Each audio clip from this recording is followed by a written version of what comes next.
Alors, le contrat de professionnalisation, c'est l'opportunité pour les étudiants qui sont en dernière année du cursus d'ingénieur d'effectuer cette dernière année en alternance.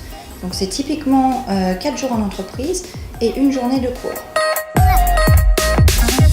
Alors concrètement, le contrat de professionnalisation, c'est un contrat de travail, c'est-à-dire que l'université et l'entreprise d'accueil vont signer une convention de formation, mais par contre l'étudiant signe bien un contrat de travail avec l'entreprise.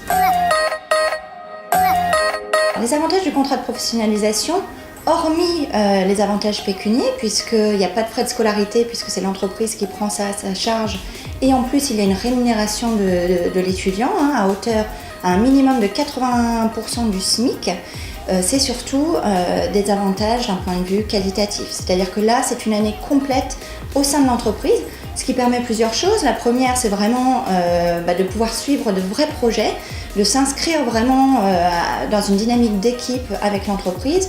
Et donc, c'est vraiment un tremplin vers une insertion professionnelle réussie, puisque derrière, ces entreprises qui ont pris une année complète à former leurs étudiants vont certainement vouloir leur offrir un poste permanent.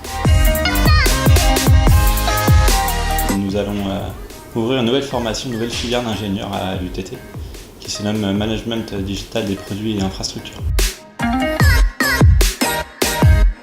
Alors, à travers cette formation, l'idée est d'accompagner des étudiants qui ont un background en génie mécanique vers des compétences en système d'information et notamment pour faire d'eux les futurs leaders des projets de transformation digitaux dans les entreprises manufacturières. Les débouchés concernent principalement les administrateurs du cycle de vie des produits et des infrastructures, puisqu'on couvre également la maîtrise de l'infrastructure, c'est-à-dire de l'organisation industrielle qui permet de fabriquer les produits. Dernière année de formation en alternance sous forme de contrat de professionnalisation. L'objectif, c'est que nos étudiants passent le maximum de temps dans l'industrie qui les héberge. Donc ils vont passer 4 jours par semaine dans l'entreprise qui les hébergera et 1 jour par semaine le vendredi en formation sur Paris. 5 blocs de compétences. L'idée à travers ces compétences, c'est d'acquérir une double compétence mécanique informatique.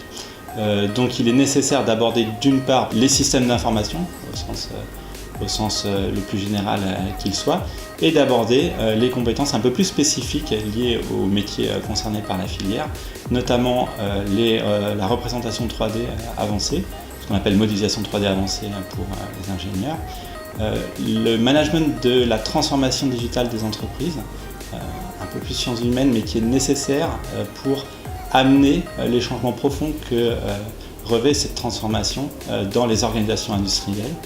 Et le dernier bloc de compétences concerne ce qu'on appelle la gestion du cycle de vie du produit. C'est la gestion tout au long de la vie du produit ou de l'infrastructure de l'ensemble des données qui le décrivent. Point fort de la formation, forte technicité, double compétence mécanique, informatique, pour prendre en main et développer les futurs outils informatiques d'aide au développement de produits manufacturés, et ouverture à un nouveau domaine qui est celui de la gestion des infrastructures industrielles en fort développement, notamment avec l'industrie du futur qui nécessite une réorganisation industrielle majeure de nos entreprises. Le BAIP de l'UTT essaye justement de mettre en relation les entreprises qui sont intéressées par les profils en contrat de professionnalisation et les étudiants. Donc pour les 2 nouvelles formations qui sortent en contrat de professionnalisation, on met à disposition des étudiants un book entreprise ou un catalogue d'entreprises qui va permettre aux étudiants justement sur une page de voir un petit peu les postes qui sont proposés par les entreprises et surtout d'avoir les contacts des personnes à contacter pour pouvoir se placer directement en entreprise. Si le contrat de professionnalisation vous intéresse, Il faut vraiment anticiper parce que ça se fait par jury. Donc il faut que l'étudiant demande à son responsable de formation l'autorisation de rechercher un contrat de professionnalisation et ceci sera défini en jury de suivi justement. Et c'est seulement les étudiants qui ont déjà un bon profil et qui n'ont pas trop d'UE à rattraper qui pourront partir en contrat de professionnalisation parce que le rythme est vraiment plus soutenu et il faut que vous puissiez vous concentrer pleinement sur les missions en entreprise et aussi valider votre dernière année pour pouvoir être diplômé à la fin de cette alternance. Alors, il y a une personne à contacter pour le contrat de professionnalisation. Que ce soit si vous avez encore des questions, s'il y a des choses qui ne sont pas très claires, ou si vraiment vous êtes juste intéressé, vous voulez récupérer le catalogue des entreprises, contactez Estelle Santos, ses coordonnées vont s'afficher à l'écran. Elle sera vraiment la personne clé pour vous aider non seulement dans vos recherches, mais aussi tout au long de votre suivi en entreprise.